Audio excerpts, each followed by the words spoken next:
Welcome to the Purple Political Breakdown. I am glad you are here and I'm glad you are listening to today's podcast episode. My mission in each and every one of these episodes is to really focus on the solutions to some of the biggest questions and most controversial topics going on in our current society.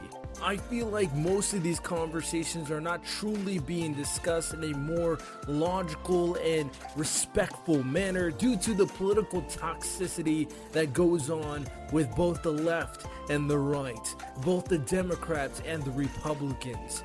In this podcast, I don't care about any of that. I am focused on the solutions. I'm focused on bridging gaps. If you want to join me on this journey, if you want to discuss some of the most important topics, if you are tired of the political toxicity and negativity from both sides, please support this channel, share the podcast, and go to my website, www.purplepoliticalbreakdown.com.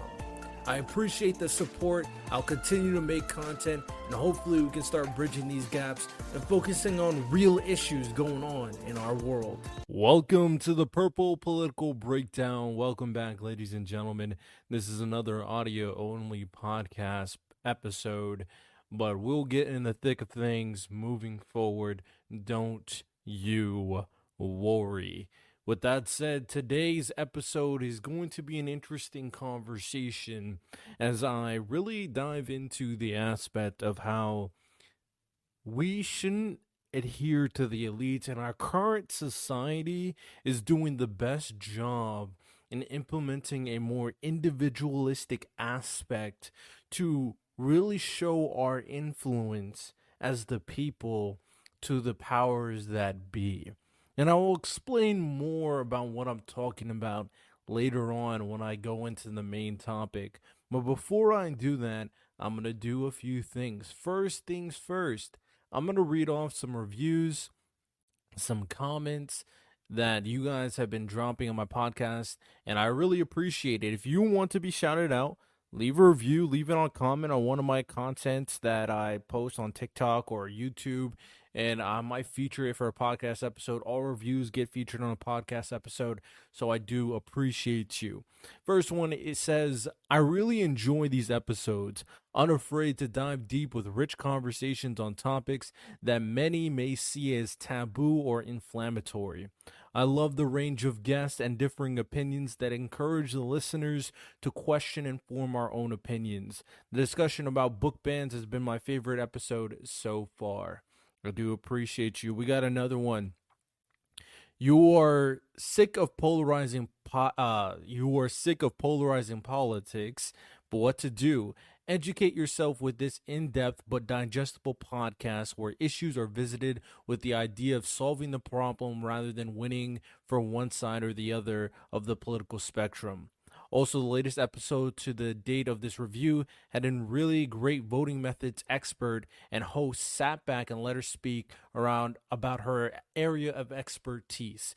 It was refreshing to listen to a podcast about politics without it being a battle of talking heads. Kudos to the creator. I really do appreciate it. I'm pretty sure you were talking about the episode of with Sarah Wolk. Do you want a great website like this? This is my podcast website where I direct the audience to come to, watch the content, listen to the content, read the blogs, and much, much more. If you want to have your own customizable podcast website, then join my affiliate link in my description to sign up for something called Podpage, and they can help you customize an easy podcast website for your personal podcast. Sign up to get a discount now. Again, use the link in my description to join Podpage now. I plan to do more things with the Star Voting organization, and I plan to be more hands-on. I am promising you to the listeners of the podcast that I have more visions for the things that I'm doing and for this podcast. Yes, the content is fun to do. Yes, obviously getting people to support your cause is fun, but it means nothing if I myself am not being part of the solutions that I consistently talk about. I have to show you through actions, and I plan to do that in this 2024 year. In addition to that, I plan to post consistent content on the YouTube channel, videos every single day.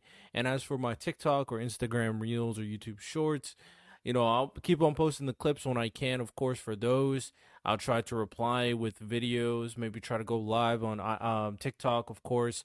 So those things are stuff that I can do as well. A lot of plans in the future moving forward as well. I plan to do my live streams consistently, of course. But yeah, appreciate your support. Rate it 5 stars on podcasts. Share this to your friends and family. The Purple Political Breakdown, and we'll continue the motto of the podcast: political solutions without political bias. Next, we'll go into our subsegment, Deep or deeper. and the question here is: should we create a police force to defend children from abuse in media? This is an interesting question for me because this kind of goes hand in hand with my main topic on challenging the powers to be. And it should make sense. We should have a force that is here to protect the children from those who want to take advantage of them. Right? We do have police officers, we do have the FBI, we do have the CIA, but specialties are required. And you would assume that these kids who get agent representation are looking for the best interests of the children, but time and time again, we realize that that is not the case. Time and time again, we realize that these kids are growing up completely warped from reality. Time and time again, we hear stories of abuse, physical and sexual. Who's looking out for the kids when the parents won't do so? There should be a task force put in place to protect the children from the powers that be. And I think that is a very valid thing to ask for. When we have a force that their job is to uphold law and order and protect the people, every aspect of protecting the people should be included. There should be actual forces that you can name that have distinct abilities and qualities to handle situations that are very particular. Yes, we're going to have people who deals with drugs. Yes, we're going to have people dealing with violence, with sexual crimes. But there's a different area because the forces that we know of handle situations to the everyday people. But there are different levels of intricacies of the crime, as we know. Now, we know that there are things that are happening maybe at a college campus, which is why you would have college security. We know that there are situations that may take place at a specific event, and you have that event security. But when it comes down to making sure that the innocent is not taken advantage of in these industries, who do we have to protect them? Especially the ones that can't defend themselves. And the reason why I'm focusing on children is because children are put in these situations, for the most part, without being asked. They're put in these situations for one of two reasons. One, the hope of the child to be successful, to have a fruitful career for themselves, or the hope for the child to be successful for the parents, for the adult that is controlling them, that is supposed to be guiding them. The child doesn't have the say so. The child doesn't have the experience, the perspective, the know-how of what is going on. So how do we put something in place to ensure that they are being properly represented? One thing that just came to mind is we have child protective services. For the most part, we hear more horror stories about the child protective services than good stories. But their intent has always been the betterment of the child. there should be different sections of the service focusing on different avenues of child protection. Yes, the abusive family households that exist in the average day citizen, but you should focus on the children that are being taken advantage of in the more prestigious realms of society. You should put your eyeball on those child actors and making sure they're getting proper representation. You should put your eyeballs on those children that are interacting with very shady people, and we'll get into that. You should put your eyeballs on those children that are participating in these pageants. You should put your eyeball on these children that are becoming pop stars. These are all important. These are children. These are the next generation that will cultivate this country. And if they are corrupt from the beginning, they'll be corrupt till the end. So, yes, we should have a force dedicated to helping children in every avenue of their lives. If you're enjoying today's episode, then I have an excellent promotion for you. If you want to see the full video version, then you can check it out on the Roku app, which you can find on your Fire Stick. And you can not only watch this full podcast episode, the full video, but you can check out a lot of different programs that I'm partnered with as well with Pod Nations. So go check that out. You are going to enjoy yourself. And with that said, back to the episode. Now let's go into the main topic that I want to talk about. The main topic that kind of started everything that is being discussed. The purple political breakdown topic of the day. Listen, ladies and gentlemen. Listen very closely. I am not one to convince you that there's a deep state organization where all these elites are being coming together and being inherently evil and controlling the people in very nefarious ways. I don't like to have this overarching brush because that will create a black-pilled mindset that will make you insane, thinking that the government and all the rich people are only trying to manipulate and take advantage of us, when that's simply not true. But what we do know is that those people who are evil have the resources to hide it the best. And this era of individuals, this era of people, this era in society with technology, social media, and much more has the best opportunity to truly enlighten those dark individuals hiding in the shadows. What do we see now with the ability of social media, for example? Well, we got individuals, even most recently, getting called out by people like Cat Williams on Shannon Sharp's podcast.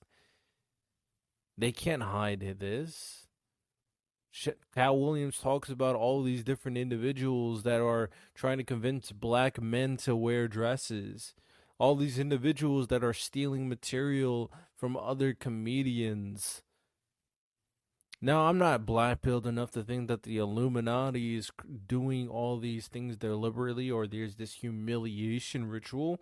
It's hard for me to outright believe that, but I think at the very least what you can say is that these very, very rich people are utilizing their power to make the people who want to be famous do whatever they want. That's a problem. It should be about the people's entertainment and not about your pockets. I heard Abba on Abba Preach say that for the most part, it's most likely a situation where a black man wearing a dress just brings in a lot of money because people love to just see that. You know how much money Big Mama's house was making? Medea's Big Happy Family was making? Stuff like that. It's ridiculous, but I can honestly say when I was younger, I was seeing those movies too. So the people wanted to see it. Don't know why, but they did. It made them a lot of money, and they just kept on riding that formula. But the problem is, in order for you to get famous, you shouldn't have to do something you don't want to do. It should be as simple as that, but it's not, because these elites, these people with a lot of money and a lot of influence, just take advantage of the up and comer. Their way or the highway, there's no challenging force. Let's talk about other people. We got people like the recent rumors regarding stuff involving P. Diddy and all the weird scandals that's going on with him. And a lot of the things that he was making artists do, men and women. We got people like Harvey Weinstein, a terrible human being, taking advantage of females. Dan Schneider, all the stories, alleged stories, makes him very, very suspect. Obviously, he created so many successful shows for Nickelodeon, so who is challenging him? We got people like R. Kelly, influential artists taking advantage of young women.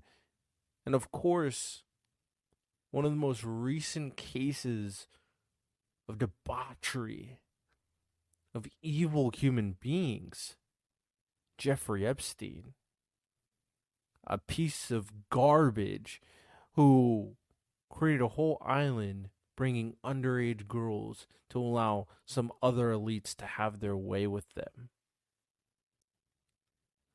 And there's a list, and we're trying to figure out who on that list was part of the despicable actions. Could people like Bill Clinton be a part of it? Donald Trump be a part of it? Some princes? Some of your favorite people? Horrible people with a lot of money and a lot of influence exist in society that will take advantage of other people because nothing is challenging them. Well, ladies and gentlemen, here I'm trying to brighten your day because now we're being given the ability to challenge them. And it's not just rich entrepreneurs and rich people like that, but it's politicians too, just flexing their influence and their money and their wealth to do as they please. Well, ladies and gentlemen, if you want to challenge the politicians that may or may not be corrupt in certain scenarios, I don't want to draw a broad brush on all politicians. I think that is lazy. I think you need to just pay attention and point them out specifically. Well, we know that the people I just mentioned, allegedly or factually, are scumbags. How do we challenge them? Well, it's obvious, ladies and gentlemen. There's two avenues that I'm going to talk about. The first avenue is we as the people create the individuals that deserve our respect. With the introduction of individualized content creation, it allows the people to choose those individuals that rise in fame and influence. Now, Hollywood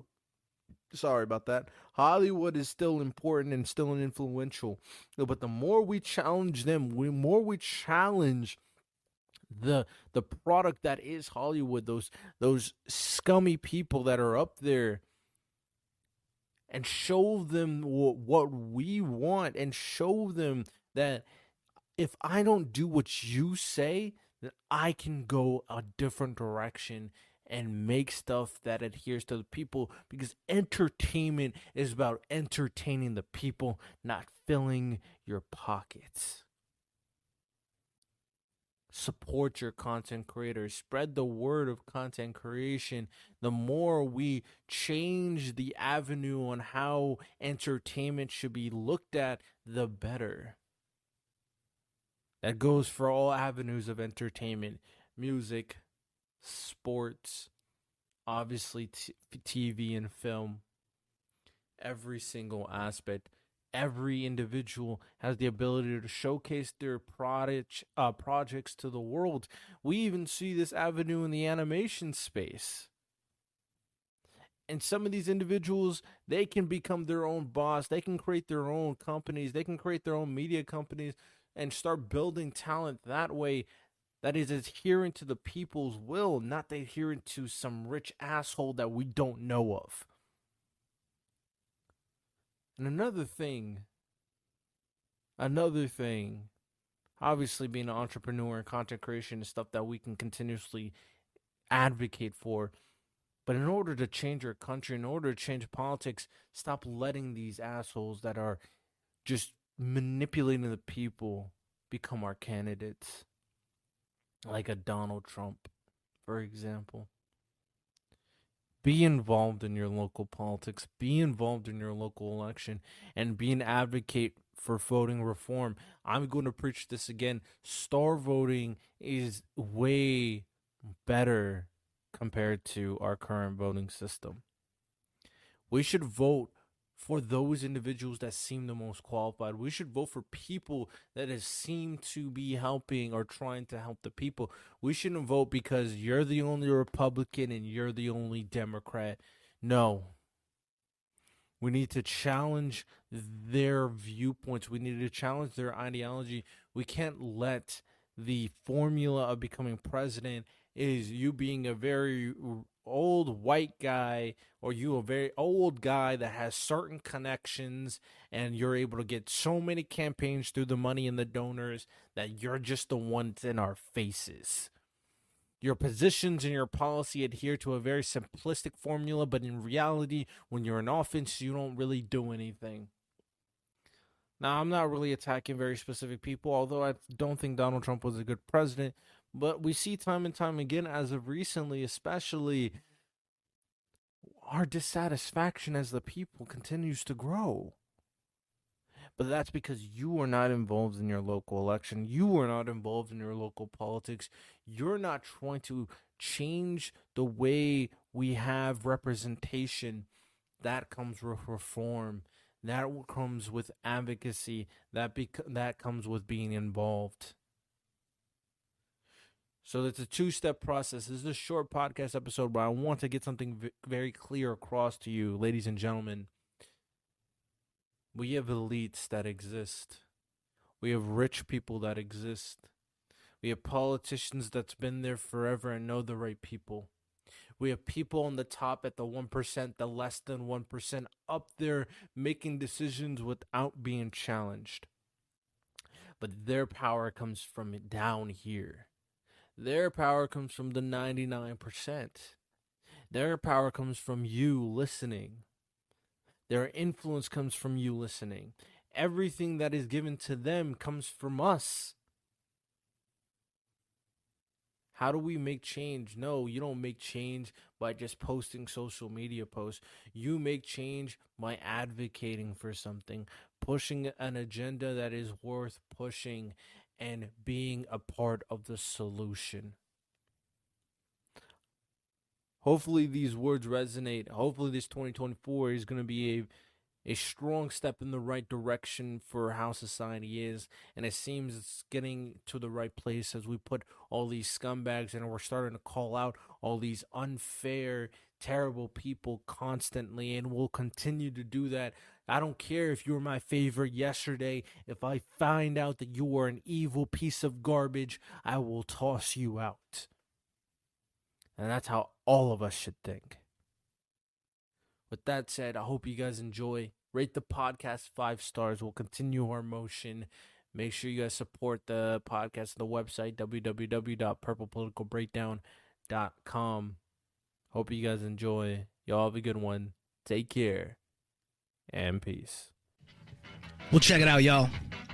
We got what you need. We're all living in apartments, condos, vans. Well, dude, even you can have a studio in a box. Yes, we can help you with that right here at Blind Knowledge. We work on your budget and we figure out your measurements. We'll get you the best sound for the best price. Let me know, 877-237-1143 or at blindknowledge.com.